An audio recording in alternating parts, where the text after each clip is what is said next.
Using your iPhone or your iPad or your Apple Watch is about to get a hell of a lot more fun because Apple have announced that they're bringing a bunch of new accessibility and just helpful features overall to the iPad and the iPhone and the Apple Watch and all their Apple devices, and I can't wait. We're going to get into it and talk about some of the cool new things you're going to be able to do with your Apple products, right? So before we do, smash the like, hit the subscribe, hit the bell icon to be notified of new videos because we cover tech, gaming, and everything in between on this channel. And I think you'd be welcome here as part of our little family, the Blaze2K family. Please like and subscribe, click the bell icon. So anyways, let's get into it, shall we? So Apple will bring live captions to the iPhone and iPad and the Mac, more gesture control on Apple Watch, gesture controls on Apple Watch, and LiDAR powered door detection for compatible devices. So check this out. This is pretty cool. So here's a bunch of people in a group call on FaceTime. It's giving you a live transcript of what they're saying when they're saying it on the thing. So if you're hard of hearing or maybe you're deaf, something like this is going to be a game changer for people. Absolute game changer. And you're going to be able to do stuff like double pinch and stuff like that on the above your watch to maybe control, be able to control aspects of your watch experience by basically using gestures, using the LiDAR. Which is amazing. On Tuesday morning, Apple announced a new wave of accessibility features for its various computing platforms, which are set to roll out later this year as software updates for the iPhone, iPad, Mac, and Apple Watch. Apple said it will beta test live captions that transcribe any audio content, FaceTime calls, video conferencing apps with auto attribution to identify the speaker, streaming video, or in-person conversations. So it's going to be very much like the AI. It's going to be sort of like YouTube captions or YouTube subtitles, right? If you're watching a YouTube video, Google's able to generate live subtitles or captions as you're watching something. So that's really helpful. So having that built in at a hardware level into your iPhone, into your iPad, into your Mac, it's going to be really helpful especially for people who are hard of hearing or just have issues like understanding stuff through audio. Being able to see that text in real time is going to be super helpful. But if Siri's anything to go by, how good is it going to be? That's the main thing. In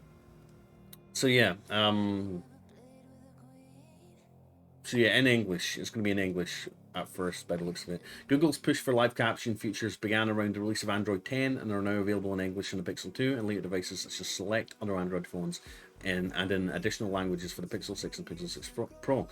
So it's good to see Apple ecosystem catching up and bringing it to even more people. So that is super handy, super handy. Like Android's implementation, Apple says its captions have been generated on the user's devices, keeping information private. The beta will launch later this year in the US and Canada for iPhone 11 and later with iPads with the A12 Bionic CPU and later, and Macs with Apple Silicon CPUs. You've got to think about this, like the fact that this has been done on the actual device that you're using. It's not using the cloud.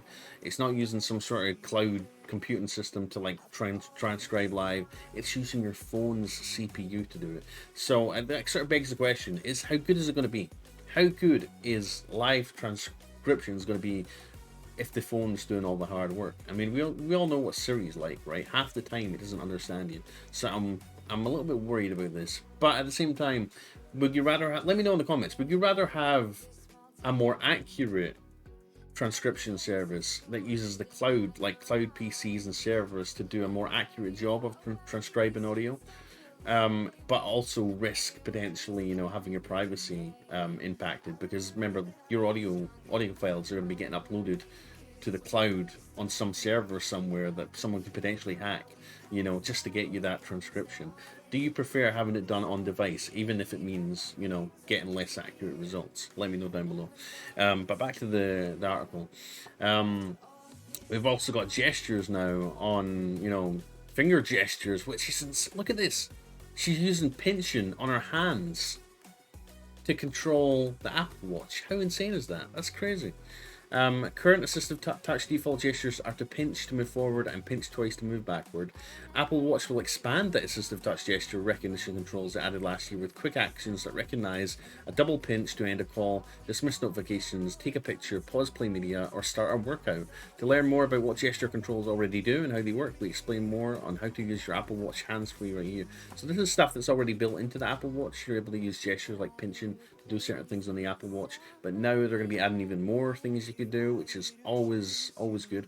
The Apple Watch is also getting easier to use for people with physical and motor disabilities with a new mirroring feature that will add remote control from a paired iPhone.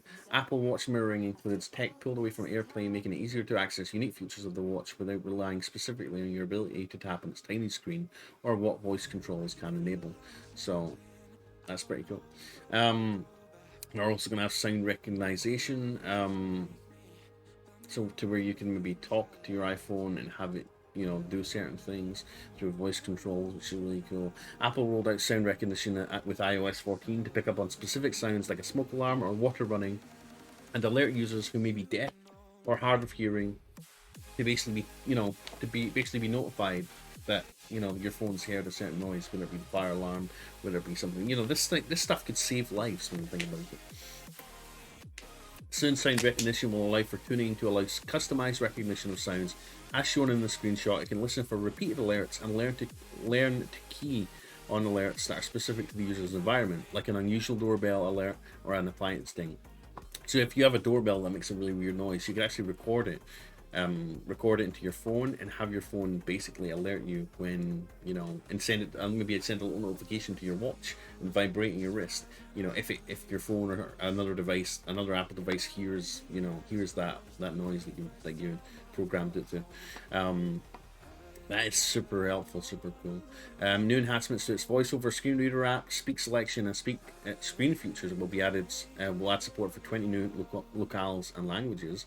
So that's going to be really great. You're going to be able to have your phone basically read out what's on the screen. So if you're blind or something like that, that's going to be massively helpful. Tim Cook says, at Apple, we design for accessibility from the ground up, and we're constantly innovating on behalf of our users. The cutting-edge features we're sharing today will offer new ways for people with disabilities to navigate, connect, and so much more. Super cool. Now, Apple says that on-device processing will use LiDAR sensors and cameras on an iPhone or iPad for door detection. So I'd imagine that'd be good if you're obviously you're blind or something like that, or you can't see very well. Having your phone basically tell you there's a closed door in front of you. Really helpful. It'll help users find entryways at a new location, tell them where it is, describe if it works with a knob or a handle, as well as if it's open or closed. This is all going to be part of the detection mode Apple is adding to Magnifier in iOS, which collects existing features that let the camera zoom in on nearby objects and describe them or recognize people who are nearby. And they'll alert the user with sound, speech, or haptic feedback. Using the LiDAR sensor means that people detection and door detection will require an iPhone Pro or an iPad Pro model that includes the feature.